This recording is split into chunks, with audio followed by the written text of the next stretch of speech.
Selamat malam pemirsa, Indonesia Business Forum kembali hadir. Setelah sempat dimintakan untuk bisa diberikan insentif agar penjualan mobil ini bisa terdongkrak dan pada akhirnya berdampak pada pertumbuhan ekonomi termasuk juga stabilisasi industri otomotif. Kebijakan tersebut sudah ditetapkan, tetapi setelah ditetapkan muncul pro dan kontra. Seberapa efektif kemudian penghapusan PPNBM ini bisa menghasilkan target yang kemudian diharapkan. Untuk itulah pada malam hari ini saya Brigita Manohara dan Indonesia Business Forum mengangkat tema mengenai pajak mobil 0% mampukah mendongkrak ekonomi. Dan untuk diskusi kita pada malam hari ini, saya sudah bersama dengan satu orang narasumber di studio dan juga dua orang narasumber yang terhubung melalui video conference. Saya sapa terlebih dahulu, ada Direktur Eksekutif Indef, Mas Tauhid Ahmad. Sehat, Mas? Sehat, selamat malam Mbak Brigita. Alhamdulillah, nanti kita akan tanya catatan dari Indef seperti apa berkaitan mengenai kebijakan yang baru disahkan ini. Dan saya juga akan sapa dua orang narasumber melalui video conference. Yang pertama ada Menteri Perdagangan, Pak Muhammad Lutfi. Pak Menteri, selamat malam. Selamat malam. Sehat Pak Menteri? Alhamdulillah sehat, mudah-mudahan sama sehat juga di sebelah sana. Terima kasih Pak Menteri sudah berkenan meluangkan waktunya untuk bergabung di Indonesia Business Forum. Dan tentunya ada Ketua Umum Gaikindo, Pak Yohanes Nangoy. Pak Yohanes, selamat malam. Selamat malam. Sehat Pak Yohanes? Alhamdulillah sehat. Ini kayaknya senyumnya Pak Yohanes sudah berbeda dengan sebelum-sebelumnya karena pada akhirnya permintaan untuk pemberian insentif PPNBM ini dikabulkan oleh pemerintah, benar ya Pak? Ya kira-kira begitulah, tapi tentunya ini adalah untuk tujuannya pemulihan ekonomi dan nanti tentunya dampak yang lebih luas adalah tentunya pengembalian pajak kepada pemerintah akan bisa lebih besar lagi. Dan sebenarnya kami juga sudah mengundang dari Kementerian Perindustrian untuk bergabung bersama kita di sini mendiskusikan mengenai hal ini, tetapi sampai tadi sore tidak ada disposisi yang diberikan oleh Kementerian Perindustrian, yakni Pak Menteri, untuk bisa bergabung berdiskusi pada malam hari ini. Saya langsung ke Pak Yohanes Nangoy terlebih dahulu yang memang berkaitan mengenai kebijakan ini, Bapak. Memang ada harapan yang besar ketika kebijakan ini disahkan, untuk seperti yang tadi Bapak sampaikan bisa mendorong pertumbuhan ekonomi yang di kuartal 4 kemarin masih minus. Nah, kalau dari teman-teman di industri otomotif dengan kebijakan ini Bapak, selain sambutan baik tentunya ada harapan-harapan yang besar termasuk target penjualan yang meningkat. Nah, catatan teman-teman di Gaikindo bagaimana Pak? Baik, jadi selamat malam semuanya. Jadi intinya adalah kami sangat menyambut baik kebijakan pemerintah untuk memberikan insentif tambahan kepada industri otomotif. Dalam hal ini adalah pembebasan PPNBM secara bertahap, di mana 3 bulan pertama 100% dibebaskan, 3 bulan kedua 50%, kemudian ketiga bulan ketiga adalah 25% yang di-apply atau yang dibebaskan. Nah, ini akan membuat yang namanya harapan kami industri otomotif kembali bergairah. Karena secara keseluruhan kami ingin jelaskan bahwa yang namanya industri otomotif ini merupakan suatu gerbong industri, di mana merupakan lokomotif daripada industri, di mana gerbong-gerbong kami ini itu cukup banyak. Sehingga secara total ada sekitar 1,5 juta pegawai yang terlibat di dalam industri otomotif, tidak termasuk industri keuangan yang khusus menangani otomotif seperti lembaga keuangan ataupun financing, perusahaan-perusahaan financing untuk mobil, asuransi untuk mobil, itu kami tidak hitung. Dengan 1,5 juta pegawai itu cukup besar. Dan juga yang namanya kami boleh dikatakan telah swasembada mobil untuk kebutuhan dalam negeri dan juga kita surplus ekspor dibandingkan impor. Kita di tahun 2019 mengekspor lebih dari 300.000 mobil dan hanya mengimpor kira-kira sekitar 80.000 mobil. Sehingga kebutuhan dalam negeri mutlak bisa dipenuhi dari produksi dalam negeri. Nah, yang mengkhawatirkan adalah setelah terjadinya pandemi COVID ini, maka industri kita itu mengalami tekanan yang luar biasa. Sampai tekanan paling hebat dirasakan bulan April, Mei tahun lalu, di mana rata-rata penjualan kita sekitar 95.000 sampai 100.000, kita cuma menjual sekitar 5.000 unit. Jadi turunnya itu betul-betul 90% lebih. Dan ini mengakibatkan utilisasi pabrik kita juga mengalami tekanan. Saat ini boleh saya sampaikan total ada sekitar 2,4 juta kendaraan yang mampu dihasilkan oleh pabrik kita di Indonesia. dengan hanya dijual 530.000 mobil tahun lalu, itu pun juga tertolong yang namanya di bulan Januari dan Februari tahun lalu itu masih normal, itu cuma dicapai 530.000. Jadi kalau nggak ada Januari, Februari, itu pasti kira-kira akannya cuma sekitar 400.000. Ditambah ekspor 200.000, berarti kira-kira cuma sekitar 600.000. Dibandingkan dengan 2,4 juta kapasitas, itu sangat membahayakan. Dan kalau kita lihat di masa normal, kita pernah mencapai penjualan domestik maksimum itu kira-kira sekitar 1,2, dan ekspor kira-kira 200-300, berarti sekitar 1,5 dibanding dengan kapasitas produksi 2,4, kita masih punya space to go sekitar 900.000, cukup baik. Apalagi pemerintah mencanangkan kita untuk mengekspor mencapai angka sekitar 1 juta unit per tahun. Dan itu akan membuat ekspor otomotif menduduki posisi yang cukup signifikan di total ekspor non-migas Indonesia. Yang lebih membahayakan lagi, apabila volume mobil kita terlalu kecil, maka ada kemungkinan bahwa yang namanya salah satu merek itu bisa bilang begini, Indonesia karena volumenya terlalu kecil, sementara pabrik di Indonesia kita tutup dulu, dan kita akan supply produk-produk ke Indonesia itu dari Thailand, dari Malaysia, atau mungkin dari Vietnam. Dan ini sangat berbahaya, karena satu image terhadap Indonesia, dan yang kedua, setelah kita membaik pun nanti bisa jadi karena kapasitas pabrik di Thailand, atau di Vietnam, atau di Malaysia sudah membesar, dan akan terus disuplai dari negara-negara tersebut. Karena dengan adanya ASEAN Free Trade, maka yang namanya Indonesia bebas keluar masuk kendaraan, tidak dikenakan biaya masuk. Hanya ongkos transportasi aja yang berbeda. Dan ini dengan adanya langkah pemerintah untuk memberikan dukungan kepada Gaikindo ataupun kepada industri otomotif, memberikan insentif dalam bentuk PPNBM, tentunya akan bisa memicu industri otomotif untuk kembali lebih cepat untuk pulih seperti kondisi semula, sehingga in return yang namanya kita tidak perlu mem-PHK pegawai-pegawai kita, ekonomi mulai berputar, dan tentunya kembalinya adalah kita bisa membayar pajak dengan normal kepada pemerintah lagi. Kira-kira begitu. Ya, ada 1,5 juta pegawai yang diperkirakan terlibat di industri ini, termasuk juga target 1 juta ekspor yang nantinya ini bisa mendorong penambahan pendapatan bagi negara. Tapi bagaimana catatan Indef dan seperti apa kemudian strategi Kementerian Perdagangan untuk merealisasikan target tersebut, sesaat lagi tetaplah bersama kami. Ada harapan besar yang paling tidak ini bisa berimplikasi positif ketika kebijakan disahkan. Tapi Indef sepertinya punya catatan tersendiri mengenai kebijakan ini sebelum nanti kita minta tanggapan dari Pak Menteri. Silahkan Mas. Ya, yang pertama ya, kalau lihat dari struktur ekonomi kita ya, kontribusi sektor ini terutama untuk industri alat angkut tuh sekitar 13,5% PDB. Kalau dirupiahkan itu sekitar 208 triliun rupiah ya di tahun 2020. Untuk kendaraan bermotor secara total itu sekitar kurang lebih ya 110 triliun kita hitung ekonomi kita di sektor ini. Nah, kalau kita lihat memang perjalanan pertumbuhannya itu negatif cukup besar begitu di tahun 2020, tapi mulai membaik triwulan ketiga, keempat ini mulai ada perbaikan. Nah, ngelihat tadi apa yang disampaikan dari data penjualan, memang betul bahwa hampir separuh itu mengalami penurunan volume perdagangan. Tetapi kalau kita lihat bahwa kebijakan ini untuk katakanlah di bawah CC 1500 menurut saya juga tidak tepat begitu, karena kalau lihat trennya justru yang growth-nya tinggi adalah growth yang pada memang kendaraan bermotor. Untuk katakan 4x2 di bawah 1500 tuh datanya itu yang paling cepat pertumbuhannya.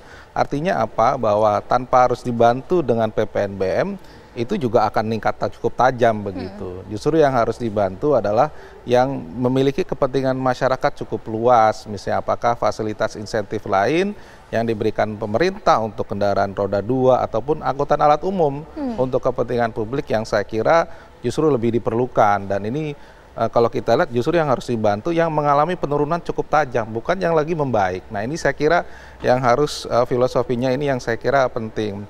Nah, mengenai bahwa memang industri otomotif ini juga memang betul berkontribusi ke tenaga kerja, tapi juga ada sektor lain yang saya kira bukan hanya otomotif saja yang menderita, katakanlah industri bahan bangunan, itu konstruksi kita ini sekarang juga lagi parah-parahnya, dan itu juga butuhkan katakanlah insentif lain begitu, tidak hanya katakanlah di otomotif itu sendiri. Kemudian mengenai sasaran ya, kalau kita lihat memang catatan kita adalah kalau kita lihat pergerakan konsumsi kita itu untuk makanan minuman itu masih negatif di triwulan keempat kemarin, bahkan lebih buruk begitu. Sementara untuk transportasi dan sebagainya memang negatif, tapi trennya justru lebih baik. Justru makanan minuman ini memburuk begitu. Jadi yang harusnya memang diberikan walaupun sudah ada bentuk fasilitas bansos dan sebagainya, akan lebih fair kalau misalnya kita memberikan juga bagi dukungan bagi kelompok masyarakat menengah ke bawah begitu. Nah, memang yang disasar dari insentif ini adalah justru menengah ke atas kan, paling tidak adalah bagi masyarakat yang punya kemampuan untuk melakukan cicilan dan sebagainya ke bank gitu. Meskipun sekarang bank jauh lebih ketat begitu, Mbak. Pak Menteri, ada sebenarnya target-target seperti yang Pak Yohanes tadi sudah sampaikan, misalnya ekspor sampai 1 juta unit, tetapi di sisi lain kebijakan ini sepertinya kurang tepat sasaran supaya insentif yang diberikan ini bisa dimanfaatkan untuk yang lainnya, dalam hal ini penanganan pandemi. Nah, kalau Kementerian Perdagangan melihat kondisi seperti ini, catatan Pak Menteri seperti apa kemudian target dan strateginya, Pak? Jadi gini, Mbak, saya mau mundur ke belakang sedikit. Jadi mestinya kan kita lihat umbrellanya dulu, payungnya dulu. Kenapa kita ingin supaya PPNBM ini menjadi jump up daripada start dari perekonomian kita yang sekarang ini istilahnya saya bilang lagi lunglai. Jadi begini, kalau kita melihat bahwa kalau kita lihat rumus GDP gitu kan, itu ada yang namanya government expenditure yang didukung oleh APBN kira-kira 9,8%, kemudian ada PNBP investasi kira-kira 31% tahun 2020, kemudian kita berbicara ekspor impor yang kira-kira tahun 2020 itu plus 2%, dan yang paling penting adalah konsumsi masyarakat yang tahun 2020 itu 58%. Jadi kalau kita melihat nih payungnya, bagaimana kita menjack up startup daripada perekonomian kita itu, yang mesti di jump up itu adalah konsumsi. Nah, konsumsinya itu bukan makanan minuman seperti diutarakan dari Bapak Indef tadi, tetapi adalah investasi untuk barang non-perishable supaya konsumsi jalan. Begitu konsumsi jalan, orang mulai pinjam uang ke bank. Jadi kalau kita lihat tahun 2020 itu pertumbuhan kredit itu kontraksi, artinya tidak terjadi pertumbuhan, malah justru mengecil. Nah, kalau orang berinvestasi untuk membeli mobil, non-perishable goods, membeli properti, kemudian membeli sepeda motor, ini mempunyai nilai efek yang panjang. Satu, mereka mempunyai consumer confidence untuk kembali. Karena adanya consumer confidence, mereka meminjam uang kepada bank, mereka berinvestasi. Yang ini mempekerjakan untuk bisa menghabiskan stok lama daripada otomotif. Kemudian masuk lagi kepada industri otomotifnya karena stok sudah habis, mereka industrinya berjalan lagi. Dan ini kompleksitas daripada pertumbuhannya ini luar biasa. Memang kalau kita melihat mungkin cuma nilainya hanya 10-11% daripada GDP kita urusan otomotifnya. Tetapi Mbak Manohara, kita ini ekspor tahun 2019 itu 8,2 miliar dolar di sektor otomotif dan spare part. Tahun lalu memang kita turun 20% menjadi 6,6 miliar. Tetapi ini adalah ekspor non-migas nomor 6, menjadikan Indonesia negara pengekspor industri berteknologi tinggi. Jadi ini mempunyai tingkat multiplier efek yang luar biasa. Oleh sebab itu kita semua bersetuju di pemerintah itu untuk memberikan insentif kepada dengan PPNBM ini untuk men-check up, bukan untuk supaya kelas menengah atau mobilnya yang mana, tetapi untuk men-check up sektor konsumsi kita yang mempunyai nilai 58% dari perekonomian GDP bangsa ini. Jadi di situ umbrellanya. Nah, baru kita bicara apa saja yang kita mesti bereskan atau apa saja yang kita mesti berikan. Nah, kenapa kita mau kasih yang 1.500 cc ke bawah? Kenapa kita mau kasih yang 70% musik kandungan lokal? Karena itu adalah mobil indigenous, mobil asli produksi Indonesia. Dan ini seperti dikatakan oleh Pak Yohanes tadi, sangat penting untuk mengisi daripada kapasitas pabrik. Karena kalau sampai pabriknya terlalu lama kosong, ini bisa di-shift dari Thailand, kita menjadi bukan basis produksi, dan kita tidak bisa mengekspor. Nah, ini adalah bagian-bagian penting yang kita mesti isi. Nah, setelah PPNBM untuk kendaraan, mungkin habis ini kita akan men-tweak lagi apa konsumsi lain yang kita bisa kerjakan. Bayangan saya ke depan ini, mestinya properti juga mesti kita perbaiki agar stok yang ada sekarang ini habis dan kemudian orang mulai bekerja, mulai membangun lagi. Dan kita bisa melihat sekarang kalau kita lihat daripada profil daripada vaksin kita sudah bisa melihat bahwa kita sudah memulai untuk front of the line pada kuartal pertama tahun 2021, tahun 2022 kuartal kedua vaksin mandiri akan jalan, dan mudah-mudahan pada kuartal ketiga, kuartal keempat, Indonesia sudah bisa tumbuh lagi ekonominya karena pandemiknya ini sudah bisa teratasi. Jadi ini payung daripada ekonomi makronya, kenapa kita berikan tweak daripada policy ini untuk memperbaiki konsumsinya secara makro dan supaya imbasnya kepada mikro itu berjalan dengan baik. 1,5 juta pekerja di sektor ini itu adalah pekerja dengan penghasilan sektor tinggi. Dia tidak berurusan dengan UMR. Dia ini mempunyai keahlian yang dengan teknologi yang luar biasa. Multiplier efeknya bisa dari 1,5 juta itu bisa dikali 3, bisa dikali 3,4. Dan inilah yang paling penting untuk yang kita mesti lihat secara arif dan bijaksana. Kalau kita mau lihat salahnya, mungkin banyak salahnya, mungkin banyak kurangnya. Tetapi kita mesti berbuat untuk men-check up perekonomian kita, untuk supaya kita bisa kembali secepat mungkin kepada track daripada penguatan ekonomi kita. Begitu, Mas. Ada optimisme yang baru saja disampaikan oleh Pak Menteri, tetapi bagaimana Gaikindo memaksimalkan ini kebijakan agar penjualannya sesuai dengan target, agar selanjutnya pertumbuhan ekonomi ini akhirnya benar-benar bergerak seperti yang diharapkan oleh pemerintah pasca ditetapkannya kebijakan tersebut. Sesaat lagi kita akan lanjutkan, tetaplah bersama kami.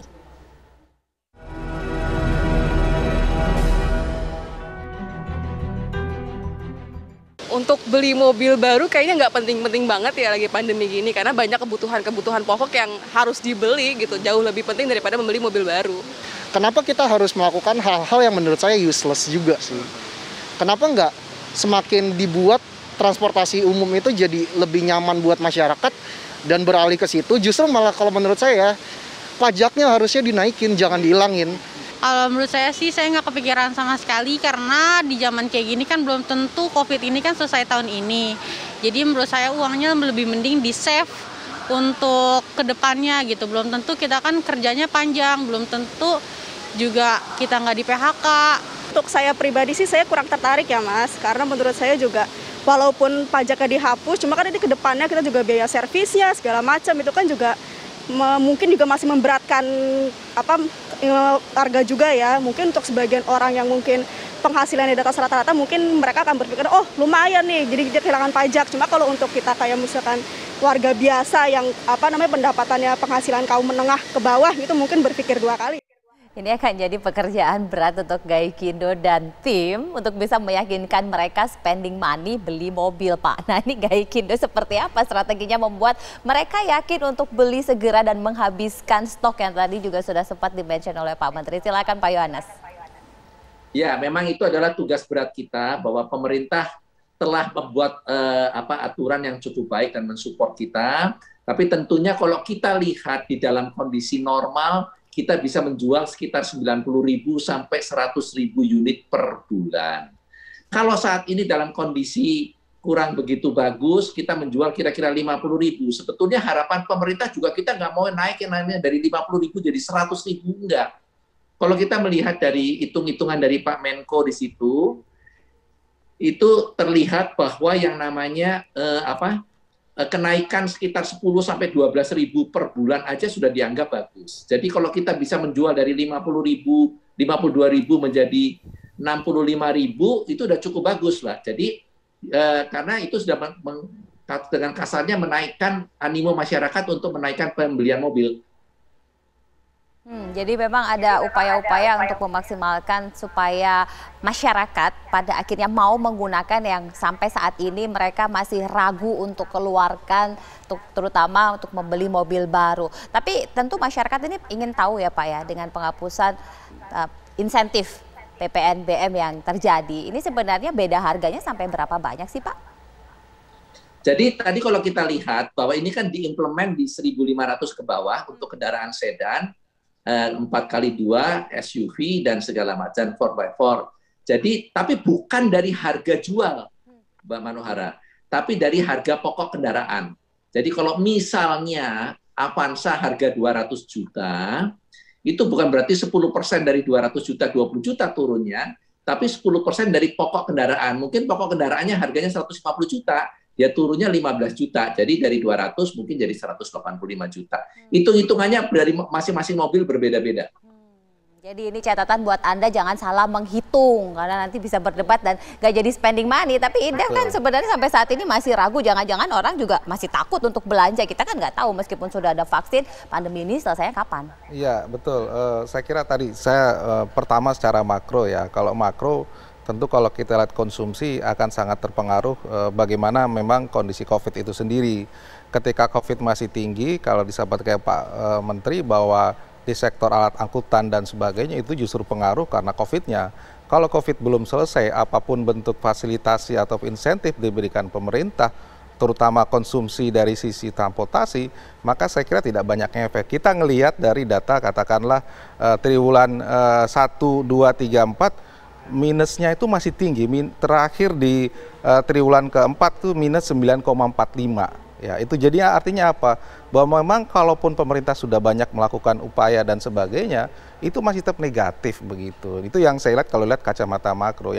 Yang kedua adalah berkaitan dengan sisi tadi kebutuhan primer masyarakat itu kemana begitu. Kalau pilihannya adalah kita membela banyak masyarakat yang terkena dampak dari sisi katakanlah kemiskinan, kemudian orang kena PHK dan sebagainya, tentu harus ada prioritas tentunya. Nah, kalau prioritas sekarang bahwa untuk mendorong pertumbuhan ekonomi dari sisi pengeluaran adalah konsumsi dan konsumsi adalah prioritas masyarakat adalah makanan minuman, ya itu yang harus dipenuhi.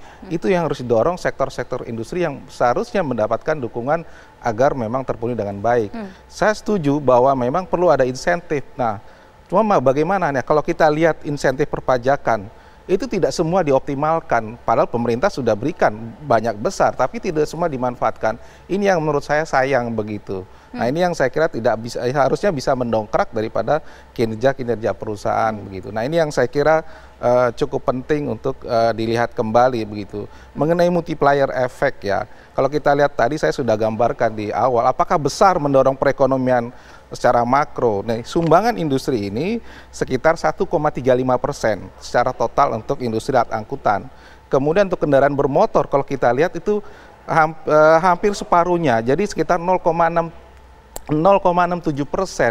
Kalau kita hanya membantu sektor ini yang 0,67%, bagaimana dengan industri lain? Bagaimana dengan sektor yang lain begitu?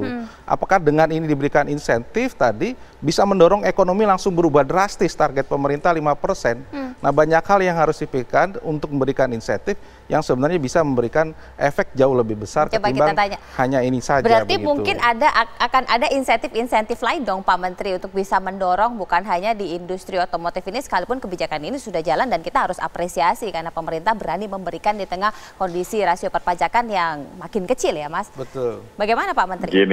Gini, jadi ini kan sifat daripada insentif itu macam-macam.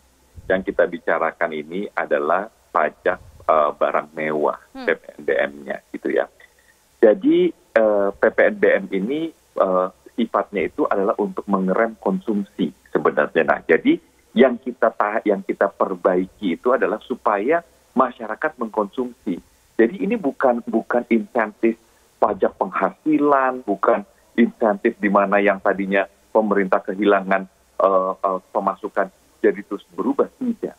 Yang kita mauin hari ini adalah kepada yang memang mempunyai kesempatan untuk membeli, yang mempunyai kemampuan untuk membeli, maka harus membeli. Nah, kita dorong untuk membeli. Nah, oleh sebab itu kita perbaiki daripada insentifnya. Dan ini masalah mobil ini memang khas. Kenapa? Karena ini adalah kelas tertentu yang memang mempunyai cadangan, mempunyai penghasilan, yang mempunyai kemampuan untuk berkonsumsi tersebut. Jadi kayak Mbak Manohara tadi yang di interview tadi itu, saya curiga mereka belum memasukkan daripada kelas yang memang ready, willing, dan able untuk berkonsumsi di tingkat non-perishable goods gitu. Jadi kita mesti membandingkan apple to apple. Ini bukan seperti yang diutarakan tadi dari Pak Indah tadi itu, misalnya industri makanan minuman.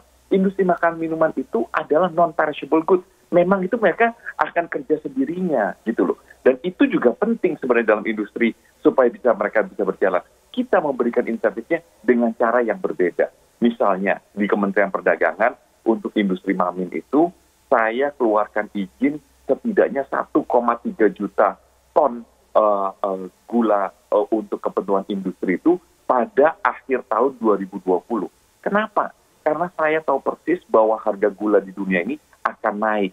Nah, untuk menjamin ketersediaan suplai dan untuk menjamin harganya bisa kompetitif, dikeluarkan pada kesempatan pertama. Nah, untuk itu, kalau kita lihat perbandingannya antara tanggal 24 Desember dengan hari ini, sudah terjadi kenaikan harga lebih dari 3%.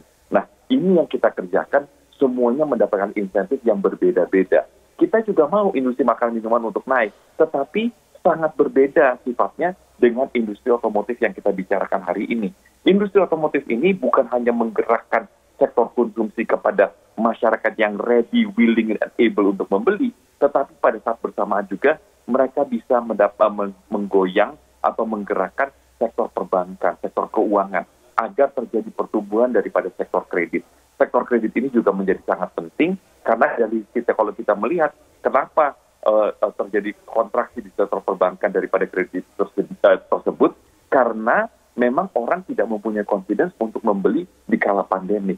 Nah, perbedaan tahun 2020 dan tahun 2021 terhadap pengelolaan pandemik adalah tahun 2020 tidak ada vaksin.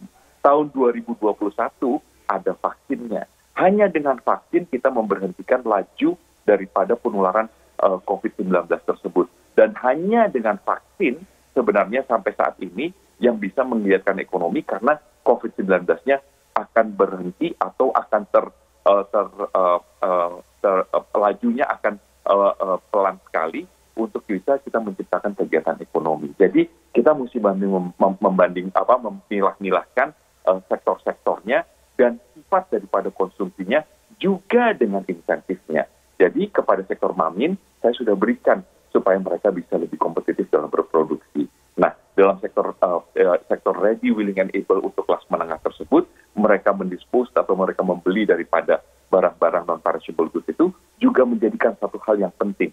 Karena begitu consumer confidence jalan, kredit jalan, orang sektor berproduksi, ini bukan hanya sektor produksi itu, bukan hanya untuk sektor otomotif, tapi juga sektor-sektor yang lainnya. Karena 1,5 juta orang yang ikut di dalam sektor otomotif tersebut tiba-tiba jalan, tiba-tiba pabriknya bisa jalan 3-4 shift, itu mereka juga berencana untuk berkonsumsi kepada barang-barang yang lain. Ini adalah multiplier effect yang luar biasa panjangnya. Dan yang paling penting juga Manohara adalah kita sektor otomotif ini adalah primadona untuk ekspor non-migas kita. Saya berpendapat bahwa kalau kita bisa memberikan nilai tambah misalnya dengan menjual ekspor yang kemarin sudah ditandatangani Indonesia, Australia, Comprehensive Economic Partnership Agreement yang IACPA kemarin itu, Australia adalah pasar 1,2 juta mobil atau kendaraan. Nah, dengan memanfaatkan free trade agreement tersebut, dengan mengharapkan, dengan memberikan pertumbuhan di dalam pasar tersebut, saya berkeyakinan bahwa mobil yang indigenous Indonesia, asli Indonesia ini bisa mempenetrasi pasar Australia dengan baik. Kalau kita bisa mendapatkan 10% saja daripada pasar Australia, artinya 120.000, itu efeknya langsung kepada ekspor non-migas kita sekitar 2,5 sampai 3 miliar dolar. Dan ini sangat penting untuk devisa negara, dan ini adalah bagian utama kalau pabrik kita nggak jalan, maka tidak akan diproduksi dari pabrik-pabrik Indonesia untuk mempenetrasi pasar Australia yang memang agreement atau perjanjian perdagangannya sudah kita tanda tangani dan sudah kita ratifikasi. Lalu bagaimana Gaikindo mengkomunikasikan agar perbankan ini lebih fleksibel dalam mengucurkan kreditnya? Sesaat lagi tetaplah bersama kami. Pak Yohanes, bagaimana Gaikindo berkomunikasi dengan perbankan supaya lebih fleksibel untuk memberikan kredit agar penjualannya ini bisa maksimal pasca kebijakan ini ditetapkan, Pak? Jadi begini, Mbak Manohara, terus terang kita masalah kredit, kita tidak berani terlalu banyak ikut campur. Karena kalau kita memaksakan untuk mereka mengucurkan dana lebih besar, dan kemudian ternyata nanti malah macet, maka menjadi bumerang efek buat kita. Tapi saya rasa lembaga-lembaga keuangan memiliki akses dan memiliki knowledge yang cukup baik. Jadi mereka seperti tadinya mereka itu adalah memberikan kredit cukup banyak kepada yang namanya pengusaha-pengusaha kecil dan apa segala macam. Tapi sejak terjadinya COVID, di mana pengusaha-pengusaha kecil mengalami kontraksi ekonomi yang cukup berat, mereka itu mengalihkan kreditnya kepada pegawai-pegawai, terutama kepada pegawai pemerintah. Karena dianggap pegawai pemerintah ini cukup stabil. PHK tidak ada, kemudian yang namanya income-nya masih tetap, dan juga pegawai-pegawai perusahaan-perusahaan besar yang sifatnya lebih stabil itu mereka. Jadi saya rasa yang namanya lembaga keuangan, perbankan pasti memiliki knowledge-nya masing-masing untuk bagaimana mengentertain ataupun mendapatkan suatu celah untuk mendapatkan yang namanya bisnis di dalam industri otomotif ini sendiri. Bahkan ada orang ngomong, bagaimana kalau yang namanya down payment-nya kita turunkan sampai 0? Saya rasa juga saya malah nggak setuju. Karena kalau down payment sampai dengan 0, maka resiko bisnisnya terlalu besar. Apabila resiko bisnis terlalu besar dan pada satu saat berdampak kepada lembaga keuangan dan mereka menghentikan kreditnya kepada masyarakat, itu justru memukul industri otomotif. Jadi saya rasa saya akan membiarkan yang namanya industri keuangan, dalam hal ini lembaga keuangan untuk pembiayaan, mereka akan menjudge market di Indonesia ini by their knowledge. Kira-kira begitu, Ibu Manhara. Kita jeda dulu, saya jeda. Indonesia Business Forum akan kembali untuk Anda.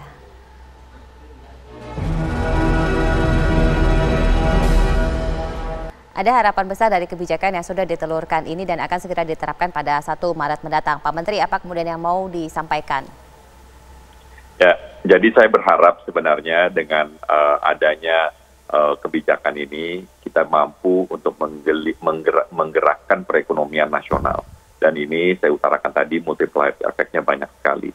Jadi kalau kita lihat daripada top 6 daripada ekspor non-migas kita tahun 2020, 2 bidang yang berkaitan, yaitu otomotif seperti saya utarakan tadi dengan ekspor 6,6 miliar dolar dan juga besi baja yang nilainya 10,9 miliar dolar. Ini sangat penting terhadap perekonomian kita, dan 2 hal tersebut karena besi baja yang kita pakai ini dipakai juga untuk industri otomotif, maka multiplier efeknya akan tinggi sekali. Jadi saya berharap bahwa kiat-kiat tersebut dapat menggerakkan perekonomian dan mudah-mudahan bisa memperbaiki daripada perekonomian Indonesia bukan hanya pada tahun 2021 tapi juga tahun 2022 dan tahun 2023. Baik, terima kasih Pak Menteri, terima kasih Pak Yohanes, terima kasih Mas Tauhid. Mudah-mudahan saja harapan ini benar-benar bisa terrealisasi dan kita akan tunggu catatan-catatan dari Indef. Saya akhiri Indonesia Business Forum sampai di sini. Selamat malam, sampai jumpa.